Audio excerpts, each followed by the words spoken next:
Good evening, students. Welcome to Cooking School with me, Chef Alex Cardinale. How are you guys and gals doing today? I hope you're excited for tonight's lesson.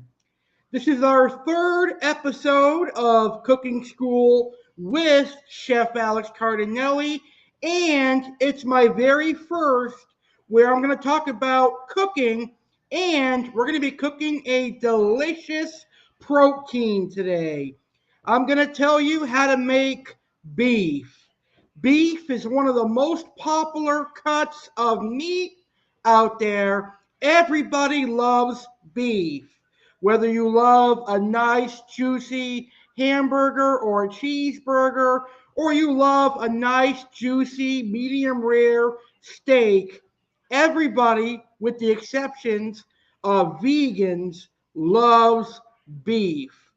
Beef is very popular in the United States of America, as well as other parts of the world as well. Now, there are different types of beef. There's choice beef, there's prime beef, but they're all from the same animal. They all come from cow. And then there is the young calf that is called veal. Veal is basically baby beef, and veal is equally as delicious as beef. But today we are going to be talking about beef, and we're going to learn a lot about beef on this episode of Cooking School with Chef Alex Cardinale. Now, if you're new to this cooking series here on my YouTube channel, go back to my YouTube channel, the legendary Alex Cardinale, and go to my Cooking School with Chef Alex playlist to see the first two episodes. The first episode is on the kitchen basics, and last month's episode was on the different cooking techniques. Now we're going to get into actual cooking and actual food. So let's get on to today's topic. This month's cooking class focuses on beef. You're going to learn about the different cuts and types of beef. You're going to get tips for purchasing beef at the grocery store. You're going to learn the proper internal cooking temperatures for beef. You'll learn about rare, medium, medium well, and well done for cooking steaks. And I'm going to give you a plethora of recipes. There's going to be a American meatloaf recipe. There's going to be Swedish meatball recipe. There's going to be a recipe for perfect prime rib and so much more. So make sure you tune in from now until the end of the video to get all the information and all the delicious recipes that I'm going to share with you here exclusively on today's video. So I appreciate you for being in my class. Now let's get learning. Now, as always, do you have questions on beef? Do you have questions on cooking beef or any questions on beef in general? Post them in the comments and I will make sure to answer all your beef cooking questions or beef food questions in general. Having said that, let's go ahead and get started. And we're going to start by learning what to know about beef. So here we go. The average 1,000 pound steer will produce an average of 403 pounds of retail meat. That's enough red meat to last a family over a year. But all the meat is not the same. Leaner cuts need to be cooked differently than fatty meat. Some cuts are perfect for steaks, while others are better for roast. Knowing where each cut comes from and the variety of cuts available to you will help pick the best perfect cut of meat for every cookout, dinner, camping trip, and holiday reunion. So we're going to go over the different types of beef that you should know about in just a second here on Cooking School with Chef Alex Cardinale. Now, every day, 76 million Americans eat beef. That's a lot of people that love their beef. They consume, on average, 112 pounds of beef per year. In 2018 alone, USA consumers purchased 26.7 billion pounds of beef at food service and retail locations. 70% of food service operators say that steak on the menu increases traffic, which is true because Americans and people all over the world love beef. Beef is incredibly popular, and if you have beef on your menu, people are going to come because they love a delicious steak, a juicy hamburger, and other classic beef dishes. The most popular beef products include ground beef, and ground beef is used to make hamburgers and cheeseburgers, but it can also make meatloaf, meatballs, and even meat sauce that Italians love to serve their pasta with. Other popular beef products include my personal favorite steak, ribeye steaks and prime rib, strip steak, and T-bone steak. Beef is one of the most important dietary sources of iron. You would have to eat 3 cups of raw spinach in order to get the same amount of iron in one small 3-ounce serving of beef. So you'd have to have a lot of spinach to get the same amount of iron that a small 3-ounce serving of beef would give you. Now, beef is also a source for other nutrients our bodies need, including protein, B vitamins, zinc, selenium, niacin, phosphorus, riboflavin, and choline. Now, the last thing you should know about beef is that beef is simple to cook, but it is very also simple to overcook. And overcooked beef is very tough to chew. Once beef is overcooked, it can become rubbery and difficult to chew, and not many people are going to like overcooked beef. As a matter of fact, I always recommend to cook steaks and hamburgers to medium rare or a little over medium rare, and that's it. Do not go past medium on a good steak like a ribeye or a prime rib, because if you do, it will be like chewing shoe leather and it will be a waste of money. When you're cooking steak and beef, you always have to account for carryover cooking. Now, carryover cooking is something that I learned a lot about in culinary school. It is a very important thing to remember when you're cooking in the kitchen. Now, carryover cooking is cooking that continues after you take the heat source away from the food. So, after you take that ribeye steak off the grill or out of the saute pan, it is still going to cook. It's going to cook after you take it off the heat. So, always remember that. So, always remember that steaks continue to cook after you take them off the stove, off the heat source. Always remember that so you don't have a tough steak. Carryover cooking is important to remember. And that is what you should know about beef. Now we're going to talk about the different types of beef and the different cuts of beef. There's a lot of them out there, so let's learn about them. Okay, so the USDA divides a cow into 8 regions. They are called the primal cuts or the main cuts of beef. These 8 are really important, so pay attention. You need to learn them. If you do, you can easily understand everything you see at the grocery store.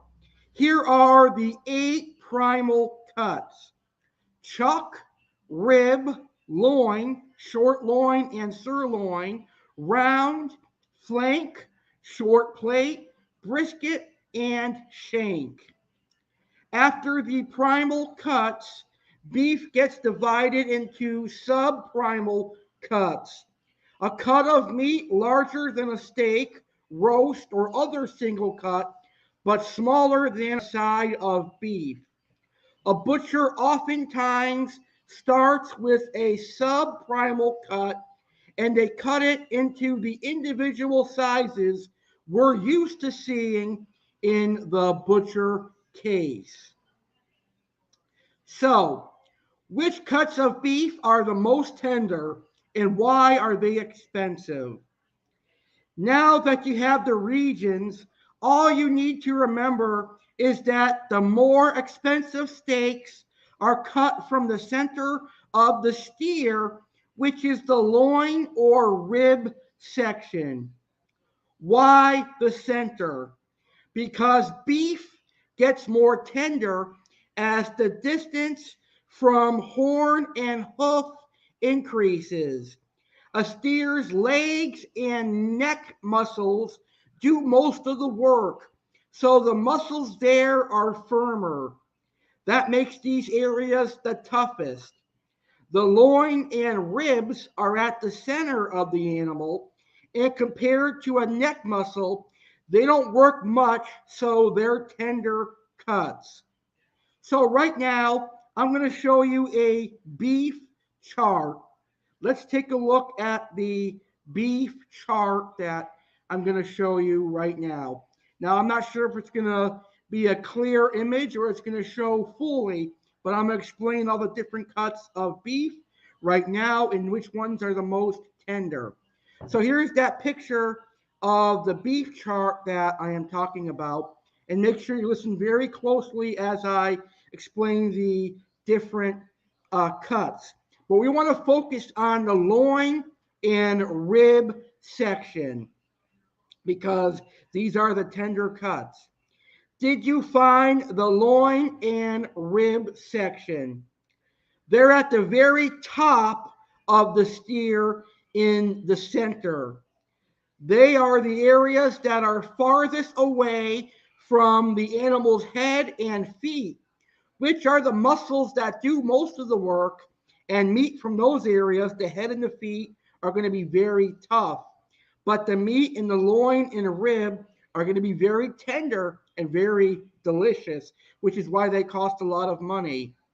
An example of the tender cuts in the loin and rib section are T-bone steak, New York strip steak and other strip steaks, porterhouse steak, a favorite of mine, ribeyes, another favorite of mine, rib steaks, prime rib, which are the boneless or the standing rib roast, and everyone's favorite, filet mignon. Those are the most tender cuts of beef, but they're also the most pricey. But let me tell you, a properly well cooked, medium rare ribeye steak or filet mignon or a boneless rib roast or a standing rib roast is definitely worth the money. So now that we know the most tender cuts and the best cuts of beef, the best cuts of beef are the ribeye, the porterhouse, and the filet mignon. Let's talk about how to choose beef cuts. Since you probably don't want to carry around a beef cuts chart in your pocket, here's what you need to know about each of the cuts and how to make decisions on what cut of beef you want to cook for dinner. So let's talk about chuck. Chuck meat comes from the cow's shoulder. Cows use their shoulder a lot, so it's a tougher cut of beef. However, it's also a very flavorful cut, and butchers cut it in a variety of ways. So you have lots of options at the grocery stores. Types of cuts you'll see for chuck are ground chuck, which you can make hamburgers, meatballs, and meatloaf with, flat iron steak, chuck short ribs, shoulder tender medallions, chuck pot roast, blade roast, boneless chuck short ribs, stew meat, country style ribs, and top blade steak, just to name a few.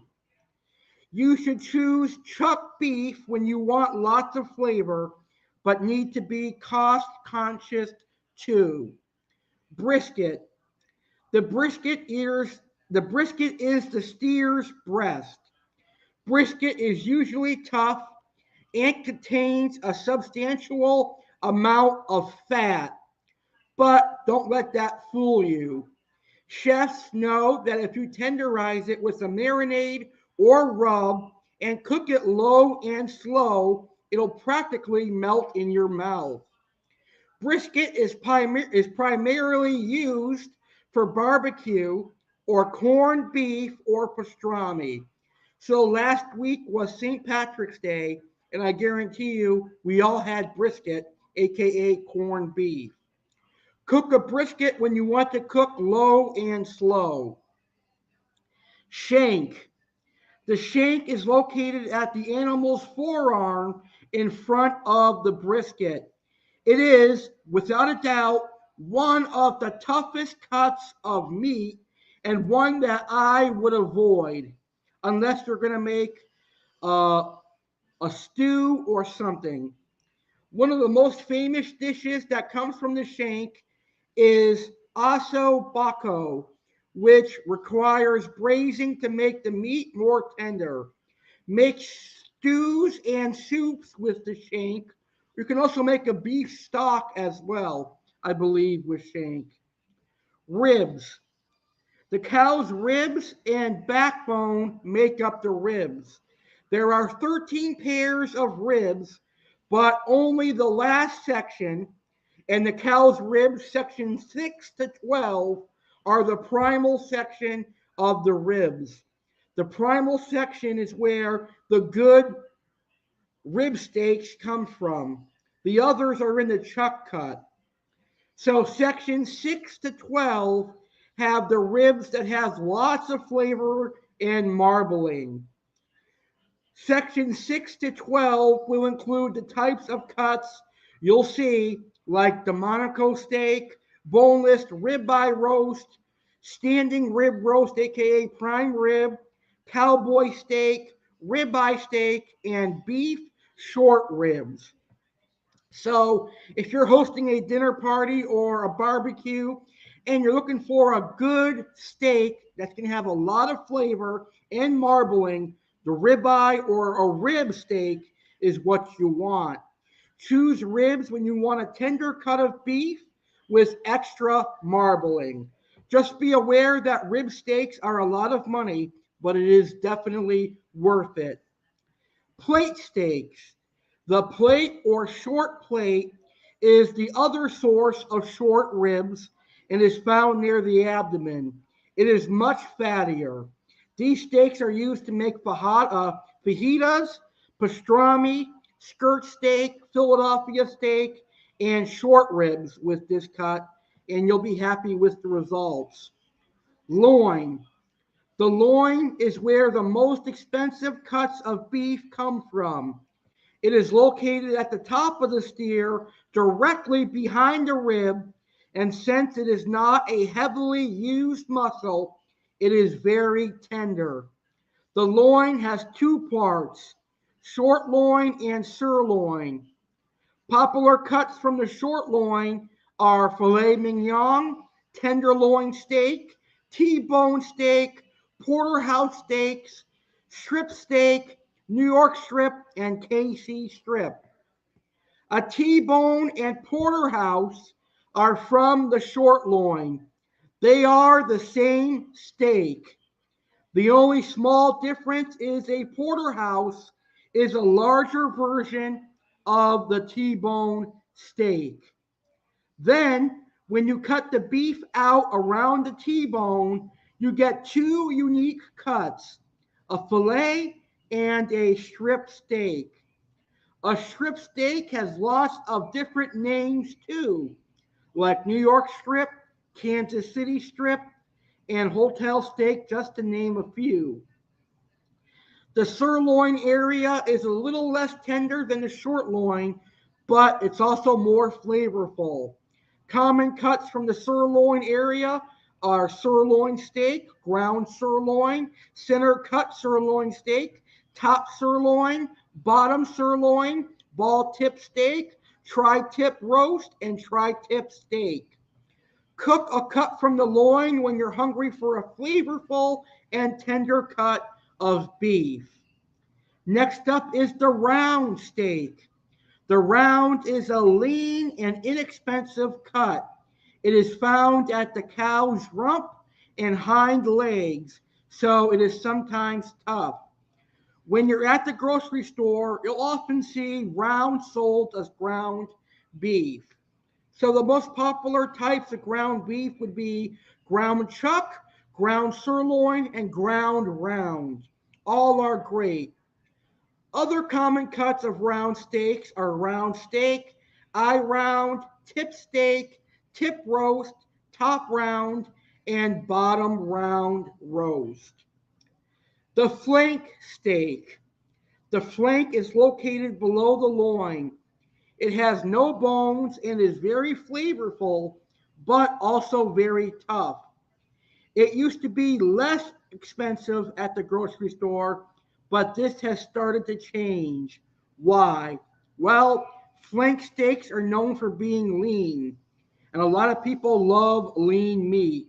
Since consumers want lean meat more than ever before, it has increased flank steaks' popularity and price, which is driving more and more people to want to get a flank steak. Popular flank cuts are the flank steak and London broil.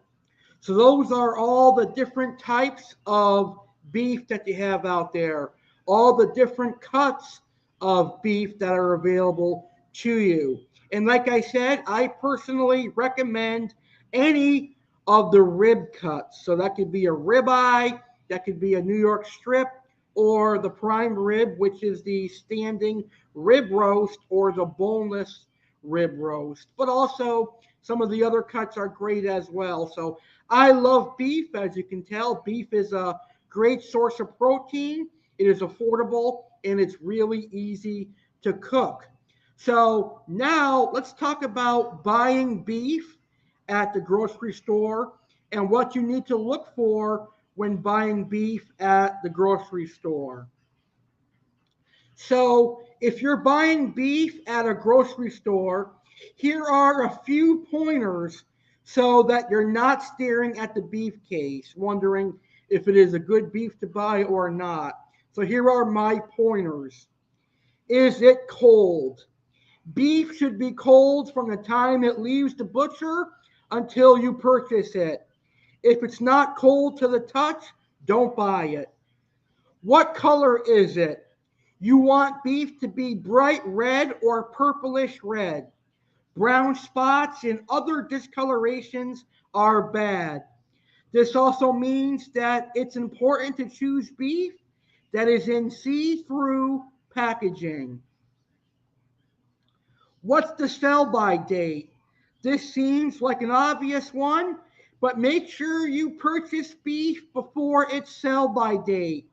Sometimes beef will go on sale when it's by its sell-by date, and if you purchase it then, cook it sooner rather than later. It is 100% okay to buy beef that is almost close to its sell-by date, but if you buy beef that is close to its sell-by date, make sure you cook it instantly or quickly so that you don't lose your money and that it doesn't go bad. Do you see moisture? When beef is fresher, there is less moisture in the package. Do you see marbling? Marbling and fat are the whitish colored lines you see in beef. You want it to be consistent and even throughout the beef. For lean cuts like sirloin steak, you want less fat. For tender cuts like ribeye and chuck roast, marbling makes it more flavorful and is why the beef will melt in your mouth. How is it graded? The USDA grades beef so that you know the tenderness and amount of marbling in the beef. Prime is the highest grade. Next is choice and select. Prime has more marbling and is more tender than select, which is a lean cut of beef. So those are my tips for buying beef at the grocery store. Follow those tips and you'll have a successful beef purchase at your grocery store each and every single time. So I know for a fact after today's video, some of my students are going to go buy beef and make some steaks at home this weekend. I'm thinking of having a juicy, delicious steak dinner either this weekend or next. I can't wait. It's been a while since I made a delicious ribeye steak. And I think next weekend for WrestleMania, I'm going to make a delicious ribeye steak dinner. That's going to be awesome. So speaking of steaks, let's talk about how to properly cook steaks.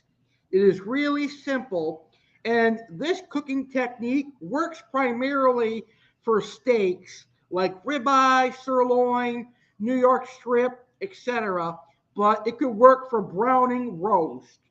The difference between a steak and a roast is that a steak cooks a lot quicker.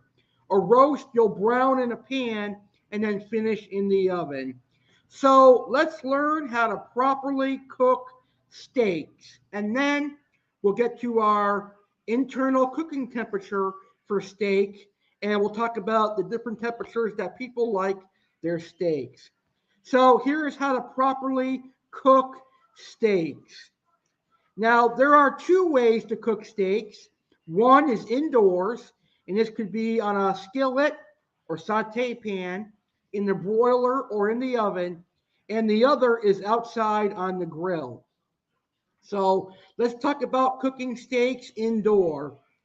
You're going to want to season the steak 1 hour before cooking using extra virgin olive oil, fresh ground black pepper, and kosher or sea salt and your favorite seasoning. Leave it at room temperature until cooking time. Now, if you're going to be sauteing this steak on the stove, make sure you open a window or start a ventilation fan, as cooking in this method, the saute method, can produce a fair amount of smoke. Put your saute pan, your skillet, or your cast iron pan over high heat and leave it until it's extremely hot. Add 1 tablespoon of butter and 2 tablespoons of olive or vegetable or canola oil to the pan and watch for the butter to start to brown. Place the steak into the pan and reduce the heat to medium, cooking the first side for 4 to 6 minutes.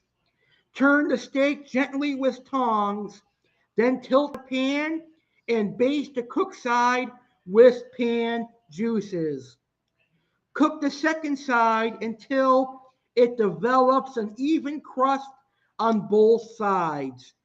Picking the steak up with tongs, quickly sear the edges and your steak is done. That is how to pan sear and saute a steak indoors. If you're going to be broiling a steak, then you'll just put your steak on a parchment lined cookie sheet, turn your oven on to broil, and use either the high or low setting and broil your steak until it's done to your liking. Now, let's talk about cooking steaks outside on the grill. Well, actually, let's finish talking about cooking steaks indoors, either on the skillet, sautéing, or in the oven. After you have done cooking your steak, remove it to a cutting board and allow the steak to rest for 5 to 10 minutes. This is really important. This is going to allow your steak to reabsorb the juices and stay moist. After it has rested for 5 minutes, you can slice it and serve. Now let's talk about cooking the steaks on the grill. Again, you're going to season your steak 1 hour before cooking using extra virgin olive oil, fresh ground black pepper, and kosher or sea salt, and your favorite seasoning. You're going to leave your steak out at room temperature until cooking and until you go outside and get the grill ready. Brush each side of your steak with 1 teaspoon of extra virgin olive oil. You're going to place the steaks on a hot grill and you're going to sear them for 4 to 6 minutes, rotating 90 degrees once to create crisscross grill marks. For a rare or medium finish, turn the steak over and finish cooking to the right temperature. For medium or more cooked, turn the steak over and close the grill lid to trap heat, then cook to your desired doneness. Between 3 to 9 minutes, depending on preference and steak thickness. So later on this year in the summer, I'm going to do a video showing you how to grill steaks right here on my YouTube channel. I'll show you how to grill a ribeye steak and other types of steak as well. So that's going to be very beneficial for everybody that loves steaks. So that's going to be awesome. And again, when your steak is done, remove it to a cutting board and allow the steak to rest for 5 to 10 minutes. And this again will allow your steak to reabsorb all those juices and it'll help your steak stay moist. Awesome. All right. And our final topic for this month and our final topic on beef is the proper internal cooking temperature, not only for beef, but for steak as well. So here is the proper internal cooking temperatures for steaks. So here we go. Very rare is 115 degrees to 120 degrees Fahrenheit. Rare, 125 degrees Fahrenheit. Medium rare, 128 to 135 degrees Fahrenheit. Medium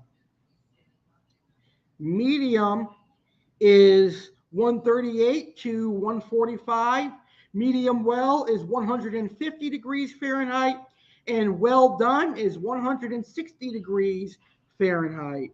Again, very rare, 115 to 120. Rare, 125. Medium rare, mid rare, 128 to 135. Medium, 138 to 145. Medium well is 150, and well done is 160 degrees Fahrenheit plus. Now, personally speaking, I like my steaks and my hamburgers mid-rare to medium well. I will not eat a steak that is past medium well. Why? Any steaks that are cooked past medium well are like shoe leather. They're very tough and they're very hard to cut through. So if you're going to spend quality money, your hard-earned money on a ribeye steak or a delicate tender cut of steak, why would you ruin it by cooking it past medium rare or medium? It makes no sense to me. So, in my personal opinion, I always recommend people do not order a steak past medium rare or medium well at a restaurant, or do not cook it past medium rare or medium well unless you want to eat shoe leather.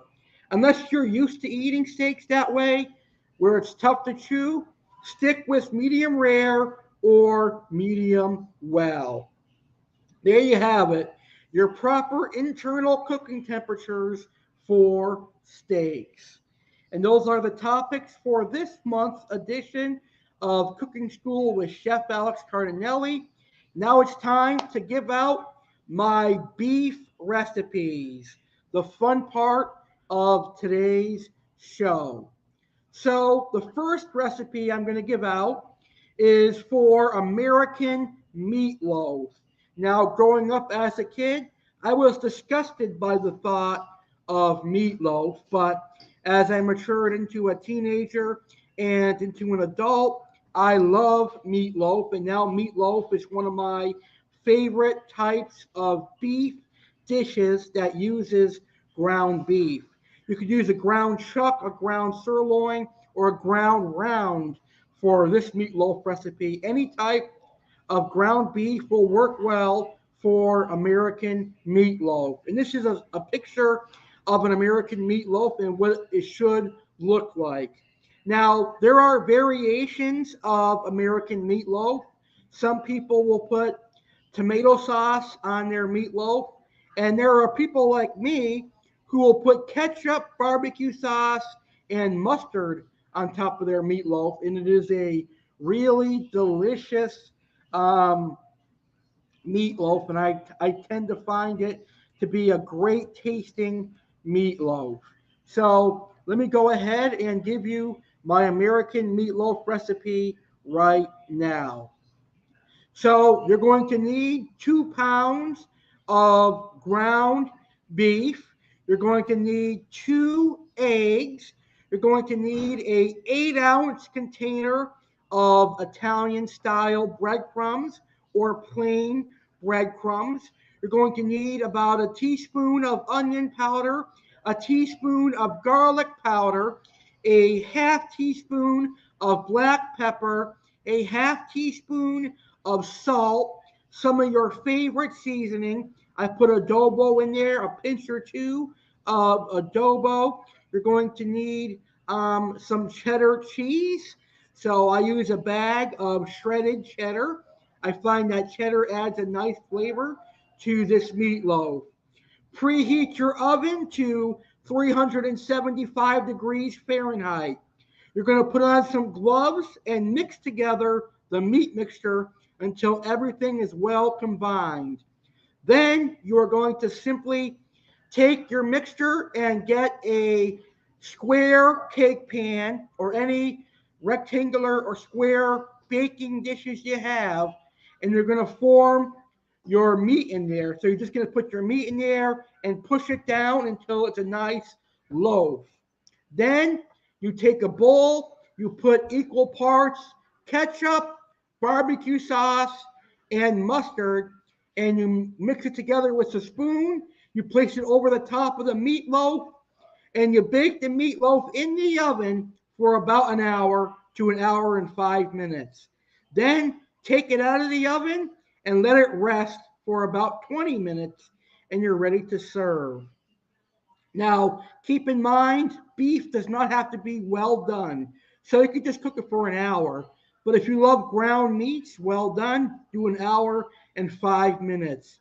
And good side dishes for American meatloaf would be mashed potatoes and gravy. You can also you can leave the ketchup, barbecue sauce, and mustard sauce out and just use gravy on top of your meatloaf, and that would be good. You could do broccoli and green beans, macaroni and cheese, rice. Meatloaf is a classic American dish, and it can be served with a plethora of different sides. So my next recipe is another recipe that utilizes ground beef, and it is Swedish meatballs. Now, all you guys and gals know that I'm Italian, and I love spaghetti and meatballs, and I love Italian meatballs, but now I have a preference for Swedish meatballs. I love Swedish meatballs as well. So I like both meatballs, Italian and Swedish, but Swedish meatballs are one of my personal favorite types of meatballs. And what I like about Swedish meatballs is that they go well with egg noodles. I really love egg noodles. And that is a picture of what Swedish meatballs are and what they look like. So here is my Swedish meatball recipe. You will need 2 pounds of ground beef, and you can use any type of ground beef you like. You will need 2 eggs. You will need 8 ounces of Italian breadcrumbs or regular breadcrumbs. You'll need some seasonings. You can use your favorite seasoning, but I use the onion powder, the garlic powder, Italian seasoning, salt and pepper, and you could put some Parmesan cheese in there.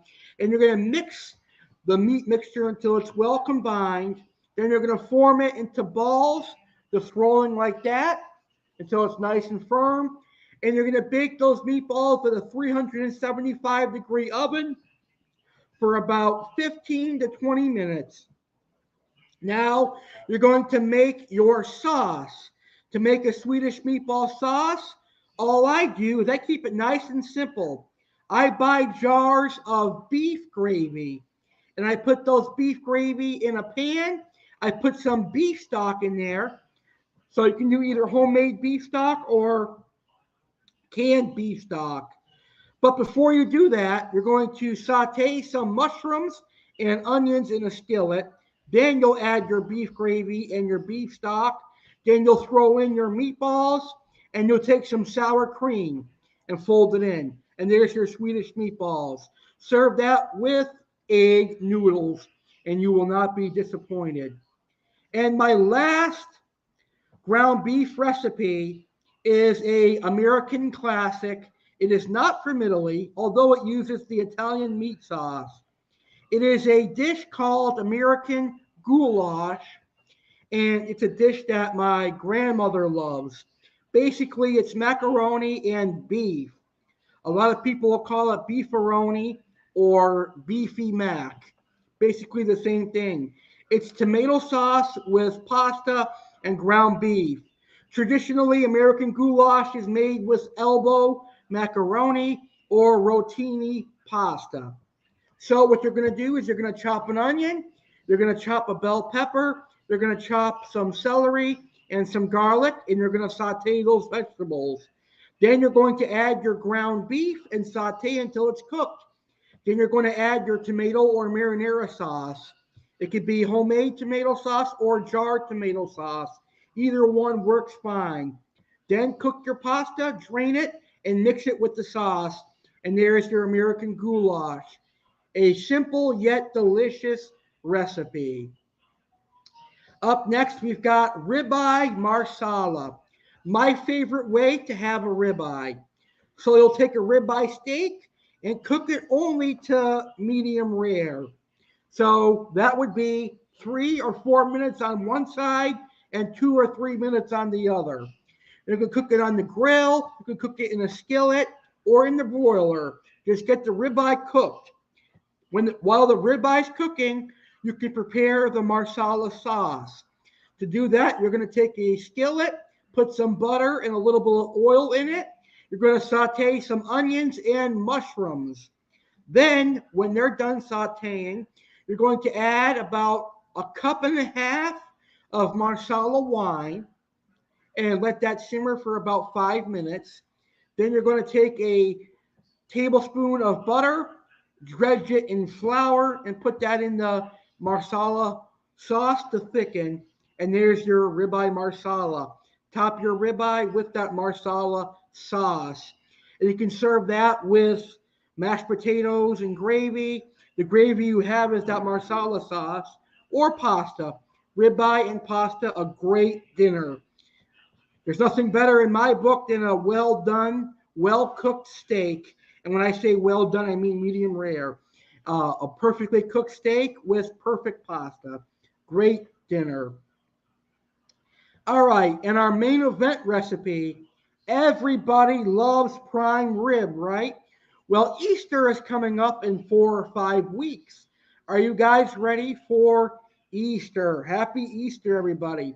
I'm pretty sure everybody is going to have prime rib on Easter. I am, whether I go out to eat for Easter or I cook at home, pretty much guaranteed that prime rib will be on the menu. So here is my tips and my recipe for making a perfect prime rib. And that picture right there is a picture of a perfectly medium rare prime rib. Look how simple it looks, folks. really delicious. So let's talk about making a perfect prime rib. So prime rib can be a challenging recipe to make. People may be intimidated by prime rib, but it is really, really simple. Um, the way I learned to make prime rib was from a website called Tasty. They have a recipe that I follow, and it has turned out awesome prime rib ever since. And I've been using this recipe for prime rib since 2009.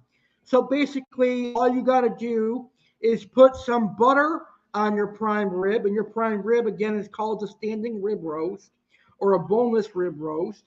So you'll put butter or oil. You can use oil instead as well, and your favorite seasoning. You're going to preheat your oven to 500 degrees Fahrenheit. I know that sounds like a high temperature, but it turns out perfect prime rib each and every time.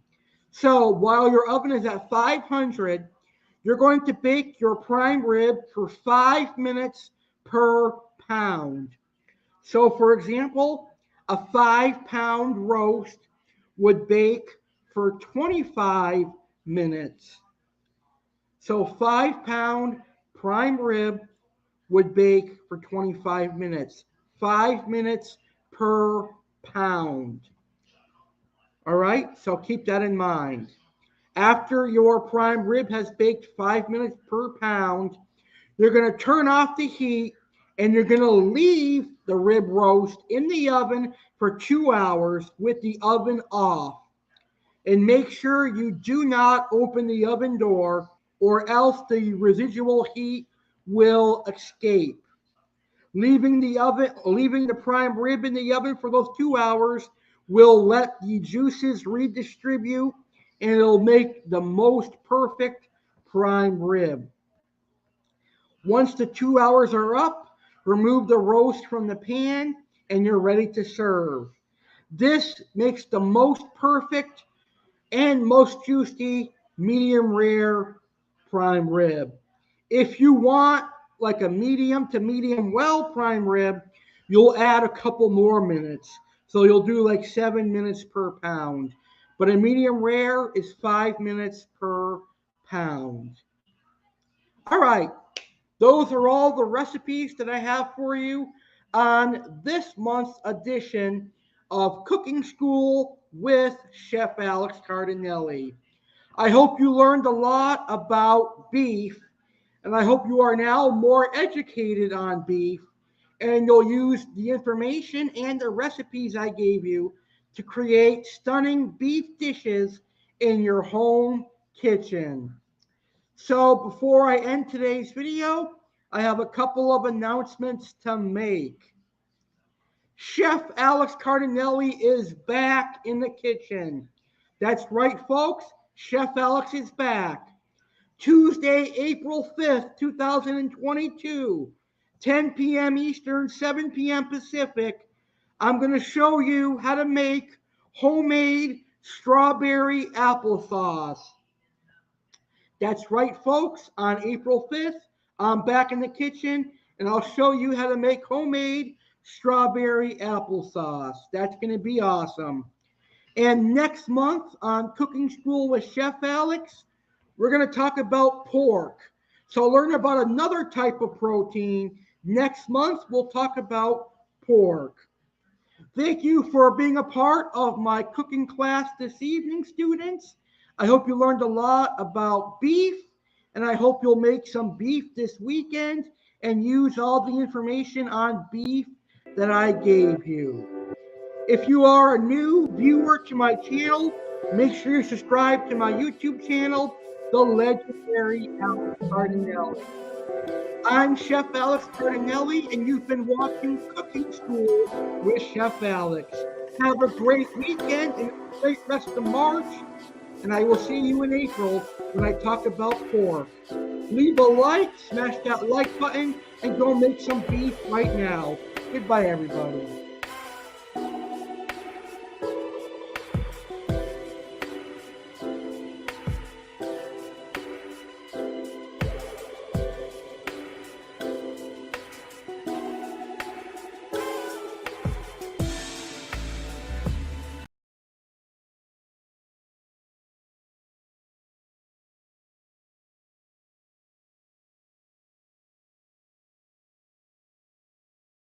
Saturday, April 16, 2022, the Easter Bunny Alex Cardinale gets released.